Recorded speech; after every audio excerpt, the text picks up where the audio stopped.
Alright, we are going to really quickly cover new features in Picometric that I've added. Actually, let's go to this one first. So I've changed the shading system. Instead of now having a single color for shading and a single color for highlighting, you can use you have to use a color table now. It's defaulted if you're using the base palette to this one, which we can copy and paste and bring over to our graphics editor to see. On the bottom row, we have the index for the color that we want to sample. On the top, it's the shadow color for that color, and in the middle, it's the highlighted version of the sampled color.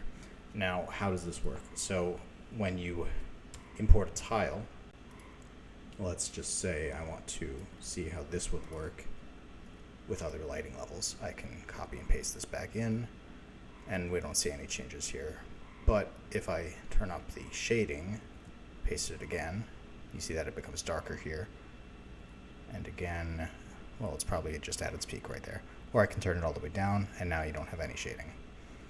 Same for the highlighting, how many stages we want it to repeat, or if we don't want it to happen at all. And you can play with this globally. You can say, hey, I just want to bring up the brightness on these guys a little bit. Just paste that single one. Although I think uniform is best. Do whatever is suitable to you. That's one of the main updates. This is also, I don't think I've done a video since I added this part in. The X and Y here are scrollable. Let's make a new layer and make a house. They are scrollable position changes for the entire layer. So I can say, hey, this is a house now, right? This 2-tile piece of so and so. This is a house. I can copy it, and I can scroll and say, hey, now it's not a house, it's a village. And I can also group merge, and now, hey, that's both houses. Easy peasy. Another feature with the color tables, to finish up the thought on that, is with custom palettes. It'll work just fine. Let's hit Control R, run it. Thanks to Garrett for the code to execute that. You can find that in the code snippets on the Discord. Sampled color, shaded color, highlighted color. It has to be a 64:3. You don't have to use every color, obviously. There's going to be blank colors, but you can use up to 64 if you want. Everything can have a corresponding color. And the same would apply here, where if I wanted to try different levels of lighting with that sand texture, you can just do it just like that.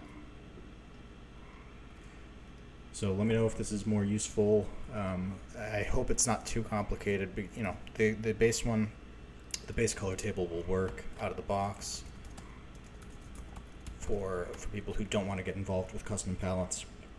So you don't have to think about it too much if you don't want to, but I think it'll be globally more useful to people to have it obeying that system. And it's not using the actual memory mapped color table thing. You don't have to do anything at runtime. This is just for baking the textures, and you can do extra shading on top of it in your own game. I do also want to get a water system out of the box for people. Oh, I loaded the wrong one.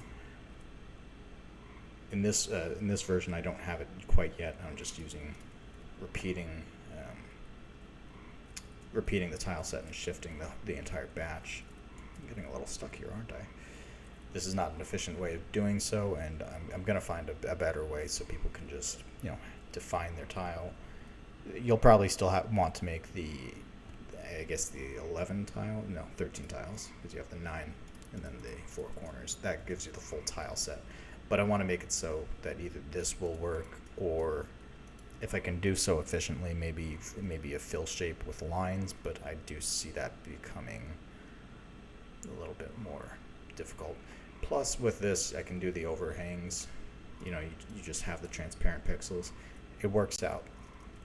Anyway, I want to keep this short and sweet. Thank you, guys.